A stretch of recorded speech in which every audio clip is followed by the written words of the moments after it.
Welcome back. तो हम discuss कर रहे थे 12th क्लास का चैप्टर सॉलिड स्टेट, उसी को कंटिन्यू करेंगे। तो आज हम स्टडी करने वाले हैं इलेक्ट्रिकल प्रॉपर्टीज ऑफ सॉलिड्स के बारे में। तो let's begin. Classification of substance on the basis of electrical conductivity. जैसा कि आप लोग जानते हैं, इलेक्ट्रिकल कंडक्टिविटी के बेसिस पे सब्सटेंस तीन तरह के होते हैं, कंडक्टर, इंसुलेटर एंड सेमीकंडक्टर। बात करते हैं कंडक्टर की। सो कंडक्टर्स ऐसे सब्सटेंस होते हैं which allow electricity to pass through them, जिसमें से इलेक्ट्रिसिटी पास हो जाएगी, वो होते हैं कंडक्टर। अब कंडक्टर्स में से इलेक्ट्रिसिटी क्यों पास होती है? किसी भी सब्सटेंस में से इलेक्ट्रिसिटी, कोई भी सब्सटेंस तभी कंडक्ट करता है अगर उसके पास कोई चार्ज्ड कैरियर हो। तो कंडक्टर्स क्यों कंडक्ट करते हैं? Because of movement of electron और ions. Electron they carry negative charge, ions they carry positive और नेगेटिव चार्ज। तो इसी वजह से कंडक्टर इलेक्ट्रिसिटी को कंडक्ट करते हैं, उनके पास कोई चार्ज पार्टिकल होता है। बात करें कंडक्टर्स की, सॉलिड्स विद कंडक्टिविटी, कंडक्टर्स की जो कंडक्टिविटी की रेंज है 10⁻⁴ to 10⁻⁷ ohm inverse metre inverse. बात करते हैं इंसुलेटर की, they do not allow electricity to pass through them, और इनकी जो कंडक्टिविटी है बहुत लो होती है। रेंज की अगर बात करें 10⁻⁻20 to 10⁻⁻10 ohm inverse metre inverse. Third type के सब्सटेंस होते हैं सेमीकंडक्टर, जिनकी कंडक्टिविटी कंडक्टर्स और इंसुलेटर के बीच में होती है, कंडक्टर से कम और इंसुलेटर से ज्यादा। तो इनकी कंडक्टिविटी की जो रेंज होगी 10⁻⁻6 से 10⁻⁴ ओम इनवर्स मीटर इनवर्स। बात करते हैं सेमीकंडक्टर की टाइप्स की। There are 2 type of semiconductors. होता ये है, जो 14th ग्रुप के एलिमेंट होते हैं, carbon, silicon, germanium, they act as intrinsic semiconductor, but उनकी कंडक्टिविटी बहुत लेस होती है। तो उनकी कंडक्टिविटी को इंक्रीज करने के लिए उसके अंदर कुछ इम्प्योरिटीज डाली जाती हैं। Process of adding impurity is known as doping. तो किस तरह की इम्प्योरिटी डाली जाती है, उसके बेसिस पे कंडक्टर 2 तरह के होते हैं। One is known as n type semiconductor, another one is known as p type semiconductor. तो एन टाइप सेमीकंडक्टर की बात करें, it is a extrinsic semiconductor. Extrinsic का मतलब है जिसमें इम्प्योरिटी ऐड की गई हो। प्योर सिलिकॉन और प्योर जर्मेनियम जिसमें इम्प्योरिटी ऐड नहीं की गई, उसे इंट्रिंसिक सेमीकंडक्टर कहते हैं। तो एन टाइप और पी टाइप वाले एक्सट्रिंसिक सेमीकंडक्टर होते हैं which is obtained by doping with the impurity of group 15. Group 15 की इम्प्योरिटी को ऐड करते हैं प्योर सिलिकॉन और जर्मेनियम में। अब ग्रुप 15 की बात करें, उसके पास 5 वैलेंस इलेक्ट्रॉन होते हैं। ग्रुप 14 के पास 4 वैलेंस इलेक्ट्रॉन होते हैं। तो जो ग्रुप 15 का एलिमेंट होगा वो 4 तो नॉर्मल बॉन्ड बना लेगा, लेकिन उसके पास एक इलेक्ट्रॉन फ्री रहेगा जो कि मोबाइल रहेगा। इस मोबाइल इलेक्ट्रॉन की वजह से इलेक्ट्रॉन पे चार्ज होता है नेगेटिव, इसीलिए इन सेमीकंडक्टर को एन टाइप सेमीकंडक्टर कहते हैं, क्योंकि negatively charge electrons they are the charged carriers. तो बात करें impurity atom added provide extra electron. 4 normal bond बन रहे हैं, एक एक्स्ट्रा इलेक्ट्रॉन है in the structure, so they are called as donor atoms. Extra electron है इसलिए donor atom. Electrons are the majority charge carriers. बात करें पी टाइप की, इसमें इलेक्ट्रॉन कम वाले ग्रुप्स को ऐड करते हैं, group 13। It is extrinsic semiconductor which is obtained by doping the impurity of group 13 to the pure silicon और germanium। अब 13 वाले की बात करें, उसके पास 3 वैलेंस इलेक्ट्रॉन होते हैं। तो 3 वैलेंस इलेक्ट्रॉन है इसका मीनिंग हुआ कि वो 3 नॉर्मल बॉन्ड बनाएगा। 4th बॉन्ड जो होगा उसमें इलेक्ट्रॉन कम होगा, उसमें एक ही इलेक्ट्रॉन होगा जो कि सिलिकॉन का होगा। तो एक इलेक्ट्रॉन डेफिशिएंट साइट बनी जिसे कि हम होल कहते हैं।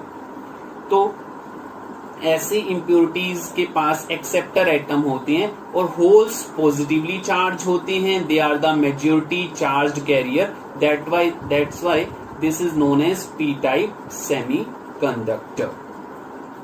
बात करते हैं, क्वेश्चन है आइडेंटिफाई करो पी और एन टाइप के सेमीकंडक्टर्स को। तो डिस्कस करते हैं। इसके लिए आपको पहले पता होना चाहिए कौन सा एलिमेंट किस ग्रुप का है। तो 13th ग्रुप के एलिमेंट होते हैं boron, aluminium, gallium, indium, thallium. 14th group के एलिमेंट होते हैं carbon, silicon, germanium, tin, lead. 15th group के एलिमेंट्स होते हैं nitrogen, phosphorus, arsenic, antimony, bismuth. Last के एलिमेंट्स नहीं भी पता होंगे तो चलेगा, क्योंकि इनके लिए IUPAC ने नोमेनक्लेचर दिया हुआ है, हम उसको फॉलो करेंगे। तो यहाँ रिक्वायर्ड भी नहीं है, हमें जस्ट इतने एलिमेंट्स पता होने चाहिए। तो फर्स्ट जो गिवन है, germanium is doped with indium. तो आपको पता होना चाहिए ये कौन कौन से ग्रुप के एलिमेंट है।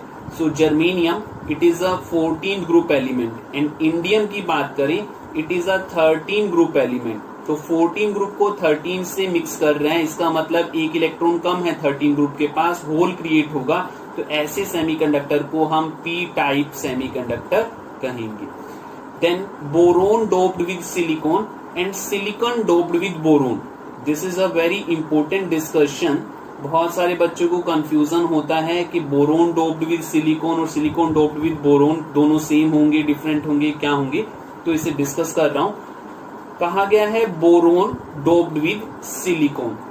इसका मीनिंग ये है कि जो होस्ट के एटम है, लैटिस जो है वो किसका है, बोरोन एटम्स का लैटिस। और आपको पता है कि बोरोन के पास 3 वैलेंस इलेक्ट्रॉन होते हैं। अगर बोरोन के पास 3 वैलेंस इलेक्ट्रॉन्स हैं तो कितने बॉन्ड बना पाएगा, बोरोन 3 बॉन्ड बना पाएगा। जब आप इसमें सिलिकॉन की इंप्योरिटी ऐड करोगे, सिलिकॉन के पास 4 इलेक्ट्रॉन्स हैं। 4 इलेक्ट्रॉन होने की वजह से जो एक इलेक्ट्रॉन होगा वो फ्री रहेगा और इलेक्ट्रॉन रिस्पॉन्सिबल होगा इलेक्ट्रिकल कंडक्टिविटी के लिए। तो इलेक्ट्रॉन मेजॉरिटी चार्ज कैरियर जिसमें होते हैं उसे एन टाइप सेमीकंडक्टर कहते हैं। तो केयरफुली नोट करना है, अगर बोरोन डोप्ड विद सिलिकॉन है तो बोरोन का लैटिस, और बोरोन के पास होते हैं 3 वैलेंस इलेक्ट्रॉन, सिलिकॉन के पास है 4, जिसका मीनिंग हुआ एक्स्ट्रा इलेक्ट्रॉन होगा, तो n type semiconductor. Second case की बात करते हैं, silicon doped with boron. Silicon जो है 14th ग्रुप का एलिमेंट है, 4 वैलेंस इलेक्ट्रॉन है। बोरोन 13th ग्रुप का एलिमेंट है, 3 वैलेंस इलेक्ट्रॉन है। तो एक इलेक्ट्रॉन कम है बोरोन के पास सिलिकॉन से, तो इलेक्ट्रॉन डेफिशिएंट साइट क्रिएट होगी, मतलब होल बनेगा। और होल जो बनते हैं, मेजॉरिटी चार्ज कैरियर जो होल होते हैं वो पी टाइप सेमीकंडक्टर में होते हैं। आई होप ये सबको क्लियर हो गया होगा। Now germanium doped with arsenic. Germanium है 14th ग्रुप का एलिमेंट एंड आर्सेनिक की बात करें वो 15th ग्रुप का एलिमेंट है। मतलब 14 के अंदर आप 15 को मिक्स कर रहे हैं, 15 के पास एक्स्ट्रा इलेक्ट्रॉन होगा, एक्स्ट्रा इलेक्ट्रॉन है तो कंडक्टिविटी इलेक्ट्रॉन की वजह से, इसका मीनिंग हुआ कि एन टाइप सेमीकंडक्टर होगा। Silicon is doped with gallium. Silicon है 14th ग्रुप का एलिमेंट, गैलियम है 13th ग्रुप का एलिमेंट। मतलब ये हुआ सिलिकॉन के पास 4 वैलेंस इलेक्ट्रॉन है, गैलियम के पास 3, तो इलेक्ट्रॉन डेफिशिएंट साइट आएगी, मतलब होल होगा। तो होल मेजॉरिटी चार्ज कैरियर होते हैं पी टाइप के सेमीकंडक्टर्स में। बात करते हैं बैंड थ्योरी ऑफ सॉलिड्स के बारे में। हमने पढ़ा कंडक्टर्स, इंसुलेटर, सेमीकंडक्टर, 3 तरह के सब्सटेंसेस होते हैं डिपेंडिंग अपॉन इलेक्ट्रिकल कंडक्टिविटी। तो उनकी कंडक्टिविटी में क्यों डिफरेंस है, ऐसा क्यों होता है कि कंडक्टर इलेक्ट्रिसिटी को कंडक्ट कर रहा है, इंसुलेटर नहीं कर रहा, सेमीकंडक्टर थोड़ा सा कर रहा है, ऐसा क्यों होता है, उसको बैंड थ्योरी की हेल्प से समझा जाता है। तो difference in the electrical conductance behaviour of conductors, insulator and semiconductors can be explain with the help of band model और band theory. The basis of band theory is that metal lattice has extremely large number of atom। कोई भी जो lattice होगा उसमें बहुत सारे atoms होंगे और उन एटम्स के पास एटॉमिक ऑर्बिटल्स होंगे। एटॉमिक ऑर्बिटल्स आपस में ओवरलैप करेंगे और मॉलिक्यूलर ऑर्बिटल बनाएंगे। ये एक तरह से जो 11th क्लास में आप लोगों ने मॉलिक्यूलर ऑर्बिटल थ्योरी पढ़ी थी उसी के ऊपर बेस्ड है बैंड थ्योरी। तो होता ये है एटॉमिक ऑर्बिटल्स कंबाइन करते हैं और मॉलिक्यूलर ऑर्बिटल्स बनाते हैं और कंडीशन थी जितने एटॉमिक ऑर्बिटल्स कंबाइन करेंगे उतने ही मॉलिक्यूलर ऑर्बिटल बनेंगे। अगर एक एटॉमिक ऑर्बिटल कंबाइन कर रहा है दो एटॉमिक ऑर्बिटल कंबाइन कर रहे हैं तो दो ही मॉलिक्यूलर ऑर्बिटल बनेंगे, तीन कंबाइन कर रहे हैं तो तीन बनेंगे। इस तरह से जितने कंबाइन करते हैं उतने ही मॉलिक्यूलर ऑर्बिटल बनते हैं और आधे कम एनर्जी के बनते हैं जिसे बॉन्डिंग मॉलिक्यूलर ऑर्बिटल कहते हैं, आधे ज्यादा एनर्जी के जिसे एंटी बॉन्डिंग मॉलिक्यूलर ऑर्बिटल कहते हैं। तो ये प्रीवियस नॉलेज रिक्वायर्ड है इस टॉपिक को समझने के लिए। तो बात करता हूँ, बेसिस है मेटल लैटिस के पास लार्ज नंबर ऑफ एटम्स होते हैं। Atomic orbitals of metal atom they overlap to form molecular orbital and these molecular orbital are close in energy to each other so they form band. Molecular orbital की energy close होती है तो closely placed molecular orbital जो बनाते हैं उसे band कहते हैं। एग्जाम्पल के लिए हम लिथियम को कंसिडर कर रहे हैं। अगर लिथियम की बात करें, लिथियम का जो वैलेंस इलेक्ट्रॉन है वो 2s ऑर्बिटल में होता है। लिथियम की कॉन्फ़िगरेशन है 1s2 2s2 2p 1s2 2s1, 3 atomic number है तो 1s2 2s1। तो 2s में लिथियम का एक इलेक्ट्रॉन शो कर दिया, ये लिथियम का दूसरा, दो एटॉमिक ऑर्बिटल कंबाइन कर रहे हैं, दो मॉलिक्यूलर ऑर्बिटल बने, this is the bonding, this one is the anti bonding. अब दो इलेक्ट्रॉन है तो दोनों के दोनों बॉन्डिंग में आ जाएंगे। इस तरह से लिथियम के 3 एटम्स कंबाइन कर रहे हैं तो 3 मॉलिक्यूलर ऑर्बिटल बनेंगे, एक है बॉन्डिंग, दूसरा है नॉन बॉन्डिंग और तीसरा है एंटी बॉन्डिंग। 3 इलेक्ट्रॉन हमें भरने हैं, वही 3 रूल्स लगेंगे, अहबाउ रूल, पॉली एक्सक्लूजन प्रिंसिपल और हुंस रूल। पहले कम एनर्जी वाले में भरेंगे 2, उससे बाद में हायर एनर्जी वाले में। अब लिथियम के 4 कंबाइन कर रहे हैं तो हमारे पास मॉलिक्यूलर ऑर्बिटल भी 4 बनेंगे, जिनमें से 2 जो होंगे बॉन्डिंग के होंगे और 2 जो होंगे वो एंटी बॉन्डिंग के होंगे। चारों के चारों इलेक्ट्रॉन बॉन्डिंग वाले में आ जाएंगे और एंटी बॉन्डिंग खाली रहेंगे। इसी तरह से जब बहुत large number n atoms combine कर रहे होंगे तो n मॉलिक्यूलर ऑर्बिटल बनेंगे, जिसमें से n/2 बॉन्डिंग होंगे और n/2 एंटी बॉन्डिंग होंगे। तो नीचे वाले बॉन्डिंग वो सारे के सारे भरे हुए होंगे और ऊपर के एंटी बॉन्डिंग वो सारे के सारे एम्प्टी होंगे। तो इस तरह से क्लोजली प्लेस्ड जो मॉलिक्यूलर ऑर्बिटल है वो बैंड बना देंगे। तो इस बैंड की बात करें जो कि लिथियम के केस में वो बैंड हाफ भरा हुआ है और ऊपर का पोर्शन एंटी बॉन्डिंग वाला जो पोर्शन था वो एम्प्टी है। तो लिथियम इज अ कंडक्टर। क्यों है कंडक्टर? क्योंकि इस बैंड में इलेक्ट्रॉन फील्ड वाले से एम्प्टी वाले में मूव इजीली कर पाते हैं, क्योंकि ये बैंड सिंगल बैंड है, हाफ फील्ड है हाफ एम्प्टी है, तो इलेक्ट्रॉन इजीली आपको दूसरे वाले पोर्शन में जा सकते हैं, इसीलिए लिथियम कंडक्टर है। तो बात करते हैं लिथियम का केस हमने देखा, वहां पर लिथियम के केस में एक बैंड था जो कि पार्शली फिल्ड था, पार्शली एम्प्टी था, इलेक्ट्रॉन इजीली इससे इसमें जा सकते हैं, तो वो कंडक्टर है। लेकिन अगर बात करें लिथियम के अलावा कोई अदर एलिमेंट है लाइक बेरिलियम है, बेरिलियम की बात करें तो बेरिलियम की वैलेंस शेल की कॉन्फ़िगरेशन है 1s2 2s2, तो उसके पास s फुल्ली फिल्ड है, s फुल्ली फिल्ड है और उसके पास p के ऑर्बिटल है जो कि बिल्कुल एम्प्टी है। तो s और p के ऑर्बिटल्स वो मिलके बैंड बनाते हैं, ओवरलैप करते हैं और बैंड बनाते हैं। तो ये लोअर वाला फील्ड s की वजह से 2s की वजह से और ऊपर वाला एम्प्टी 2p की वजह से है। ये दोनों बैंड क्लोज एनर्जी के होते हैं, इसीलिए ओवरलैप कर रहे होते हैं, ओवरलैपिंग बैंड्स। तो नीचे वाला जो बैंड है उसे हम वैलेंस बैंड कहते हैं, जो कि फुल्ली फिल्ड हो सकता है लोअर एनर्जी का जो होगा, और जो ऊपर वाला बैंड है उसे हम कंडक्शन बैंड कहते हैं, जनरली जो खाली रहता है वो कंडक्शन बैंड है। तो इलेक्ट्रॉन्स क्यों कंडक्ट होते हैं, कोई भी सब्सटेंस कंडक्टर क्यों होता है, उसके इलेक्ट्रॉन इजिली वैलेंस बैंड से कंडक्शन बैंड में चले जाते हैं।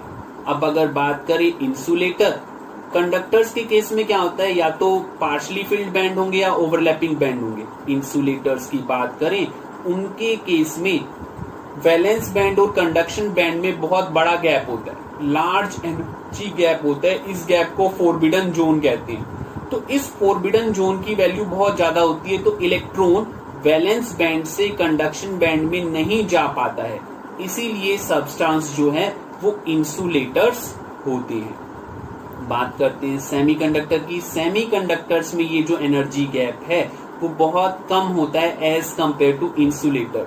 तो इलेक्ट्रॉन इजीली वैलेंस बैंड से कंडक्शन बैंड पर चले जाते हैं। अगर हम टेम्परेचर को बढ़ाते हैं तो ज्यादा से ज्यादा इलेक्ट्रॉन वैलेंस बैंड से कंडक्शन बैंड में जाते हैं, मतलब कंडक्टिविटी बढ़ती है। तो सेमीकंडक्टर्स के केस में टेम्परेचर बढ़ाने पर कंडक्टिविटी बढ़ती है। तो बैंड थ्योरी में ये कहा गया कि दो तरह के बैंड होंगे। मेटल्स के केस में बैंड्स या तो पार्शली फिल्ड बैंड होगा, पार्शली एम्प्टी बैंड होगा, या ओवरलैपिंग बैंड होंगे। इंसुलेटर के केस में दो तरह के बैंड हैं, वैलेंस और कंडक्शन बैंड, जिनमें एनर्जी गैप बहुत बड़ा है। तो इलेक्ट्रॉन वैलेंस बैंड से कंडक्शन बैंड में नहीं जा पाता है। सेमीकंडक्टर में ये गैप कम है, तो वैलेंस बैंड से कंडक्शन बैंड में इजीली इलेक्ट्रॉन चला जाता है। और टेम्परेचर बढ़ाने पर ज्यादा इलेक्ट्रॉन जाते हैं, इसलिए टेम्परेचर बढ़ाने पर सेमीकंडक्टर की कंडक्टिविटी बढ़ती है। So this is the band theory. तो बात करता हूं मेटल्स या कंडक्टर्स के बारे में। If the band is partially filled और it overlap with the higher energy unoccupied conduction band, then electron can easily flow under applied electric field and substances, or we can say metal, they show conductivity. If the gap between the valence band and the next and higher unoccupied band, which is known as conduction band, if that is large gap, forbidden zone बहुत बड़ा है, electron cannot jump into it. Such substance has poor conductivity, or we can say such substances are insulator. बात करते हैं third type की। In case of semiconductor, gap is small. Therefore, some electron may jump to conduction band and show some conductivity. Electrical conductivity of semiconductors, it increases with rise in temperature. Why? Because more electron can jump to the conduction band. Substances like silicon and germanium, they show this type of behavior and they are known as intrinsic semiconductors. Next topic है 13, 15 and 12, 16 compounds. होता ये है, हम 13 group के elements को 15 के साथ mix कर देते हैं और 12 ग्रुप के एलिमेंट्स को 16 के साथ मिक्स कर देते हैं। पर्पस क्या? क्योंकि इससे इन दोनों की जो वैलेंसी होगी, एवरेज इलेक्ट्रॉन्स, वो 4 हो जाएंगे। 13 ग्रुप के पास 3 वैलेंस इलेक्ट्रॉन है, 15 के पास 5 है। 3 + 5 8, 8/2 4। तो इनके पास 4 वैलेंस इलेक्ट्रॉन हो जाएंगे। ऐसे सब्सटेंस भी सेमीकंडक्टर की तरह एक्ट करते हैं। सिमिलरली 12th ग्रुप की बात करें, उसमें 2 वैलेंस इलेक्ट्रॉन है और 16th ग्रुप के पास 6 है। 6 + 2 8, 8/2 4। तो ऐसे सब्सटेंसेस को भी सेमीकंडक्टर की तरह यूज किया जाता है। These are prepared by the combination of group 13 and group 15 और ग्रुप 12 और and 16 to simulate average valency of 4 as in germanium or silicon. So they also act as semiconductor as I have discussed. Typical compound of group 13, 15 are, example लिया गया है indium and antimony. indium की बात करें ये 13 group का element होता है और एंटीमनी की बात करें ये 15 ग्रुप का एलिमेंट होता है। एलिमेंट्स आपको लर्न होने चाहिए, तभी आप इन एग्जाम्पल्स को समझ पाएंगे अच्छे से। तो एलिमेंट्स ग्रुप वाइज आपको लर्न होनी चाहिए। Similarly aluminium and phosphorus, aluminium 13 group, phosphorus 15 group. Gallium and arsenic, gallium 13 group, arsenic 15 group. तो ये जो गैलियम आर्सेनिक वाला कंपाउंड है, gallium arsenide semiconductor, they have very fast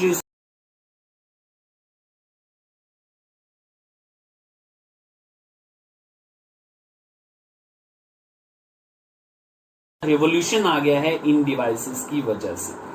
zinc sulphide, cadmium sulphide, cadmium selenide, mercury telluride, these are 12, 16 compound. मतलब zinc 12th group का है, cadmium, zinc, cadmium, mercury ये 12th group के होते हैं और जो पीछे लिखे गए एलिमेंट है वो 16 ग्रुप के होते हैं। In this compound bonds are not perfectly covalent, उनमें कुछ आयनिक करैक्टर होगा जो कि डिपेंड करता है इलेक्ट्रोनेगेटिविटी ऑफ 2 एलिमेंट्स पर। Last thing we are having superconductivity. Superconductivity का फिनोमिना डिस्कवर किया था कैमरलिंग ओन्स ने। सुपर कंडक्टिविटी सबसे पहले ऑब्जर्व की गई थी मर्क्यूरी में। मर्क्यूरी सुपर कंडक्टर बन जाता है 4 केल्विन टेम्परेचर पर। अब बात करें सुपर कंडक्टिविटी होती क्या है। होता ये है, अगर हम टेम्परेचर को बढ़ाते हैं, हमने पढ़ा टेम्परेचर को बढ़ाने पर सेमीकंडक्टर में कंडक्टिविटी बढ़ती थी, लेकिन मेटल्स में इसका उल्टा होता है। अगर हम टेम्परेचर को बढ़ाते हैं मेटल्स के केस में, तो टेम्परेचर बढ़ाने पर रेजिस्टेंस बढ़ता है। अब आप लोगों को पता होना चाहिए रेजिस्टेंस क्या होता है। रेजिस्टेंस करंट की ऐसी प्रॉपर्टी है जो करंट के, रेजिस्टेंस किसी भी सब्सटेंस की ऐसी प्रॉपर्टी है जो करंट के फ्लो का अपोज करे। अगर हम टेम्परेचर बढ़ाते हैं तो रेजिस्टेंस बढ़ता है। इसका मीनिंग हुआ कि कंडक्टिविटी या कंडक्टेंस क्या हो जाएगी, कम। अगर मैं इसका रिवर्स करता हूं, मैं टेम्परेचर को कम करता हूं। अगर हम टेम्परेचर को कम करें तो रेजिस्टेंस पे क्या इफेक्ट होगा, तो रेजिस्टेंस जो है वो भी कम हो जाएगा। टेम्परेचर को कम करें, रेजिस्टेंस भी कम हो जाएगा, और रेजिस्टेंस कम हो जाएगा तो कंडक्टेंस वो बढ़ जाएगी। तो हम लोगों का पर्पस है रेजिस्टेंस को कम करना, तो हम टेम्परेचर इतना कम कर दें कि ऐसा टेम्परेचर जिस पे रेजिस्टेंस 0 हो जाए, तो वो सब्सटेंस बहुत ज्यादा बेनिफिट रहेगा उसका, क्योंकि रेजिस्टेंस की वजह से बहुत ज्यादा एनर्जी का लॉस होता है। तो ऐसे सब्सटेंस जिसमें रेजिस्टेंस 0 हो जाए, ऐसे सब्सटेंस को हम सेमीकंडक्टर्स कहते हैं। तो a substance is said to be superconductor कहते हैं। A substance is said to be superconductor when it offers no resistance to the flow of electricity. मतलब रेजिस्टेंस की वैल्यू हो जाए 0, और ऐसा तभी अचीव होगा अगर टेम्परेचर क्या हो, लेस। इसीलिए पहला एग्जांपल था मर्क्यूरी 4 केल्विन। 4 केल्विन का मीनिंग है इसमें -273 कर दोगे तो डिग्री सेल्सियस का टेम्परेचर आ जाएगा। मतलब बहुत लो टेम्परेचर पर मर्क्यूरी सुपर कंडक्टर बनता है। Most of the metal and organic compound become superconductor at low temperature. Many complex metal oxide have been found to possess superconductivity at higher temperature। ये कुछ examples given है कि substance किस temperature पे super conductor हो रहा है। Nowadays ऐसी कोशिश की जा रही है कि कोई सब्सटेंस डेवलप करें जो रूम टेम्परेचर पे सुपर कंडक्टर हो। अगर ऐसा होगा तो बहुत ज्यादा रिवोल्यूशन आएगा, क्योंकि रेजिस्टेंस की वजह से बहुत ज्यादा एनर्जी का लॉस होता है, तो बहुत ज्यादा रिवोल्यूशन आ जाएगा इलेक्ट्रॉनिक्स इंडस्ट्रीज में।